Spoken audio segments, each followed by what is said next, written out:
Pekné popoludne vám želáme. Vďaka, že ste si našli čas a prijali pozvanie na túto tlačovú besedu.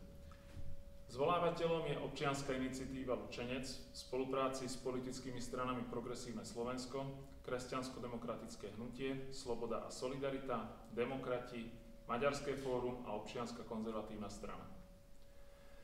Ak dovolíte, najprv by sme predniesli vyhlásenie občianskej iniciatívy Lučenec, následne sa vyjadria zástupcovia politických strán a potom bude prípadne priestor pre vaše otázky.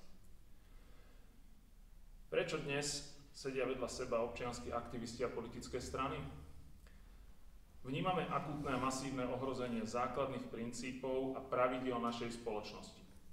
Chceme krajinu, kde by sme v každodennom živote videli demokratickú vládu, ochranu ľudských práv a občianskych slobôd, slušnosť a občiansku česť, rešpekt človeka k človeku, úctu k vzdelaniu a profesionalite, zodpovedné vykonávanie verejných funkcií a zodpovedné nakladanie s verejnými financiami, riešenia pre ochranu životného prostredia a klímy, funkčný štát a jeho služby a veľké nie kolaborácii s vnútroštátnou mafiou a zahraničným nepriateľom. Nad tým všetkým stojí jediný cieľ. Slovensko má byť miestom pre dobrý život. Situácia u nás sa však vyvíja úplne opačne. Čelíme odlivu obyvateľstva, poznatkov, investícií.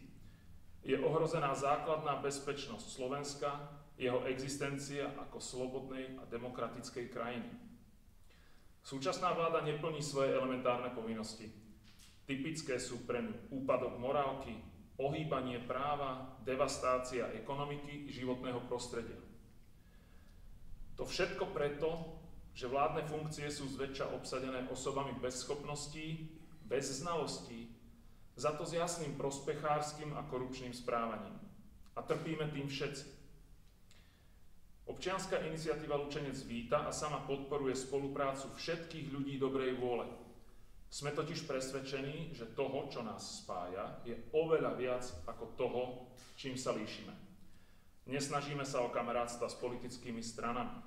Politici sa nemajú obdivovať, majú sa kontrolovať, a to najmä zo strany médií. Občianska iniciatíva Lučenec si zakladá na svojom občianskom a hodnotovom zameraní. Sme presvedčení, že musíme byť kritickí vždy, keď je to potrebné. Ak však máme spoločné hodnoty a navzájom sa rešpektujeme, môžeme spolupracovať.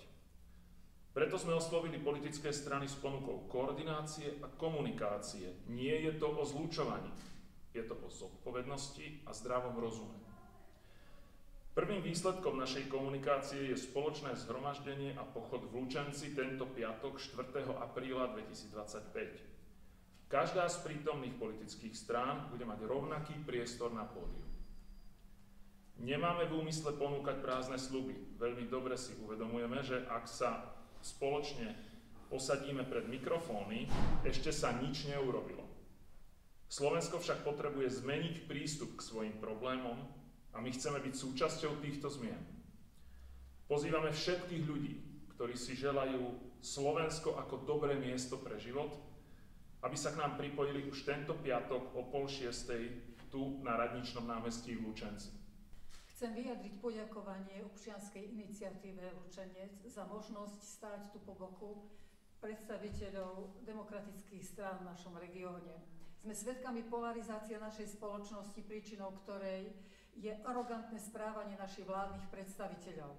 Nedodržiavajú sa zákony. Slušnosť je zatláčaná aroganciou moci a klamstvami do úzadia.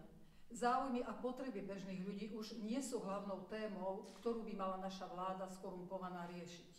A k tomu všetkému poklonkovanie sa ruskému vrahovi. Tieto všetky skutočnosti sú dôvodom k spojeniu všetkých demokratických síl na Slovensku, aby sme tú našu demokraciu zachránili. Som veľmi rada, že vďaka občianskej iniciatíve Lučenec stojím pred vami ako zástupca strany Demokrati. Demokrati je stredopravá politická strana, ktorej hlavnými bodmi programu je bezpečnosť, dodržiavanie zákonov, sociálna politika pre ľudí a hlavne pevné ukotvenie v Európskej únii a v NATO. Toto všetko sa snažíme našimi odborníkmi v mnohých oblastiach, či sa to už jedná o obranu, justíciu, zelené témy alebo ekonomiku, komunikovať s ľuďmi, medzi ktorých aktívne chodíme po celom Slovensku a zbierame podpisy pod petíciu Za referendum stačilo Fica. Vnímame rozčarovanie a zlosť mnohých obyvateľov zo správania sa našej vlády a zároveň vnímame aj požiadavky týchto ľudí, ktorí volajú po spojení demokratických síl na Slovensku a demokratickej opozície. Demokrati chcú byť aktívnou súčasťou vzájomného spojenia občianskej spoločnosti a politických strán v boji za slušné Slovensko, za Slovensko, kde sa naozaj bude dobre žiť. Dobrý deň. Dnes z Lučenca zaznieva jasný a silný odkaz. Spájanie demokratických síl a občianskej spoločnosti má zmysel. Má význam nielen pre tento región, ale pre celé Slovensko. Stojíme tu ako predstavitelia politických strán aj ako ľudia, ktorým záleží na budúcnosti tejto krajiny. A ukazujeme, že keď ide o tie najdôležitejšie hodnoty, ako sú sloboda, právny štát a dôstojnosť, vieme prekročiť rozdiely a postaviť sa za spoločný cieľ. Spájanie nemôže byť otázkou politickej taktiky. Je to naša povinnosť a záväzok. Záväzok voči ľuďom, ktorí cítia neistotu a očakávajú od nás riešenia. Záväzok voči tým, ktorí chcú žiť v krajine, kde sa rešpektuje zákon, kde má každý svoje miesto a kde politika spája, nie rozdeľuje. To, čo sa dnes deje v Lučenci, je dôkazom, že aj mimo hlavného mesta vzniká pevná sieť spolupráce a že regióny vedia byť lídrami v presadzovaní hodnôt, ktoré nás držia pokope. Preto vyzývame aj ostatné regióny. Spájajme sa. Vytvárajme mosty medzi občianskymi iniciatívami a politickými zástupcami. Ukážme, že vieme držať spolu. Je to dôležité pre nás všetkých. Slovensko patrí do Európy a jeho budúcnosť závisí od našej odvahy, dôvery a spolupráce. Ďakujem. Dobrý deň. Slovensko je dnes plné ľudí, ktorí spoločnosť a ľudí rozdeľujú, a len málo tých, ktorí naopak spájajú za dobrým cieľom. Takže vlastne aj to je vzácne a veľká vďaka tejto iniciatíve. V súčasnej dobe je nepopierateľné, že Slovensko čelí mnohým hrozbám, ktoré ohrozujú náš demokratický a právny štát. Naša strana Sloboda a Solidarita si je vedomá, že zachovanie Slovenska ako dobrého miesta pre život si vyžaduje spájanie demokratických síl. Iba spoločne môžeme zabrániť nesprávnemu smerovaniu, ktoré našej krajine hrozí, a zabezpečiť Slovensku prosperitu a ďalší rozvoj. Slovensko musí zostať právnym štátom, v ktorom sú rešpektované práva jednotlivcov a kde vládne spravodlivosť. Hrozby, ktorým čelíme, sú rozmanité, od narastajúcej politickej polarizácie po ekonomické výzvy. Spájanie demokratických síl môže byť kľúčom k prekonaniu týchto problémov. Sloboda a Solidarita podporuje vytvorenie širokého spojenectva, ktoré sa zameriava na spoločné ciele. Veríme, že iba spoločnými silami, s dôrazom na spoluprácu a otvorený dialóg, môžeme zabezpečiť stabilitu a rozvoj. Naša vízia je jasná. Spoločne môžeme zabezpečiť, aby Slovensko stalo silným, demokratickým a bezpečným miestom pre život. Spolupráca demokratických síl nie je len potrebou, ale aj našou zodpovednosťou voči všetkým, ktorí tu žijú. Ďakujem. Dobrý deň.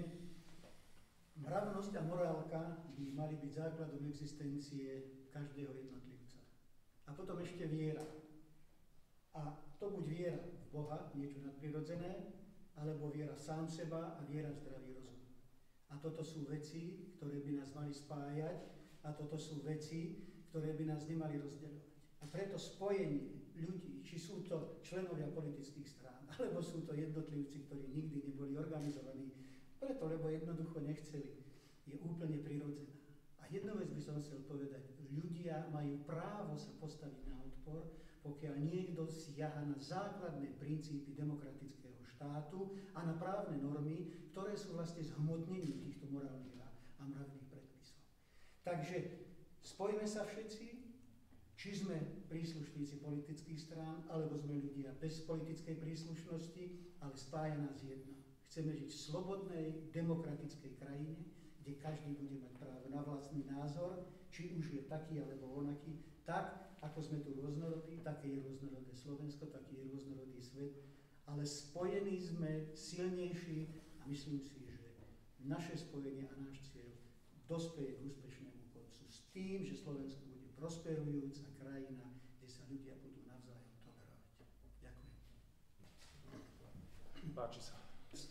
Doteraz bola táto iniciatíva profilovaná ako apolitická a nestranická iniciatíva dobrovoľníkov. Teraz vidíme zástupcov tejto občianskej iniciatívy na tlačovej besede spoločne so zástupcami rôznych politických strán. Preto sa chcem opýtať, že či ešte stále môžeme hovoriť o nestranickosti, apolitickosti a nezávislosti. S kolegami sme toho názoru, že politika je všade okolo nás. Politika sa týka školstva, zdravotníctva, životného prostredia. Čiže žiadny z ľudí na Slovensku nemôže hovoriť, že je apolitický, pretože politika sa ho týka od rána do večera.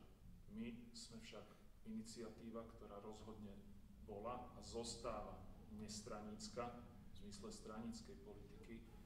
Naša činnosť je založená na hodnotových princípoch a cieľoch. Súčasná situácia na Slovensku je natoľko závažná z hľadiska tých cieľov, o ktorých tu bola dnes reč, ako je sloboda slova, občianske slobody, občianská spoločnosť, ochrana právneho štátu a tak ďalej, bezpečnosti Slovenska, že je potrebné, aby sa spájali subjekty, ktoré sa s týmito cieľmi a s týmito hodnotami stotožňujú a sú ochotné robiť skutočné, čestné kroky na ich ochranu. V tomto nevnímame problém alebo spreneverenie sa našej nestranickej povahy. Ďakujem vám veľmi pekne, že ste sa zúčastnili a verím, že sa so všetkými ľuďmi, ktorým záleží na Slovensku ako dobrom mieste pre život, uvidíme už tento piatok o 5:30 na Radničnom námestí v Lučenci.